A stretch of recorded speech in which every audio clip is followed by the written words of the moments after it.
Mais c'est pousser pour le départ, continuer à pousser pour qu'Emmanuel Macron ne soit dans l'obligation soit de démissionner, sinon que les parlementaires se retrouvent dans l'obligation à un moment donné d'accepter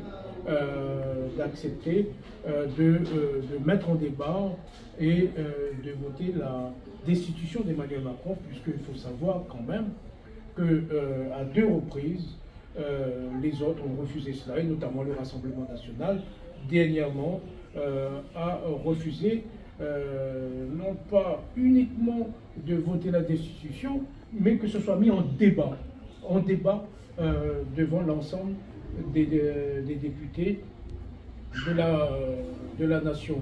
Effectivement, nous allons voter la motion de censure.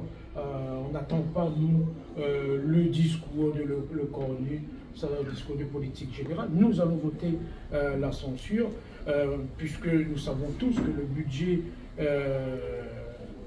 le contenu, c'est le budget Bayrou, amendé à la marge, et notamment, ça a été dit par mon collègue Perceval, l'année blanche, de baisse des budgets de l'État et des collectivités, la baisse des niches fiscales touchant essentiellement les classes moyennes, etc., etc. Et puis des mesures complètement ridicules par rapport à la taxe Zuckman que nous proposons. Donc pour nous, ça va être encore extrêmement difficile pour les Françaises et les Français, encore moins pour les Outre-mer.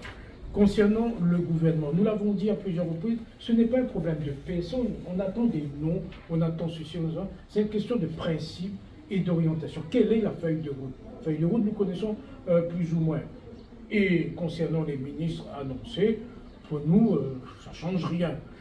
Pour autant, il y a un signe quand même, c'est la 10e ministre des Outre-mer. 10e ministre, ça veut dire quoi? En moyenne, les ministres des Outre-mer ont une durée de vie à peu près de 10 mois. À peu près. Donc ce qui est catastrophique, c'est-à-dire quoi? C'est changer pour que rien ne change en fin de compte. Changer pour que rien ne bouge. Et d'autant plus que la ministre, nous on la connaît un peu, hein, elle aussi droit dans ses modes, très à droite de l'échiquier politique, assez sévère dans son comportement, et elle ne connaît rien des Outre-mer. Mais rien du tout. Elle connaît un peu la Nouvelle-Calédonie, mais elle ne connaît rien encore, un peu, mais très peu, la Nouvelle-Calédonie. Mais tout ça, ce ne sont pas bons pour nous.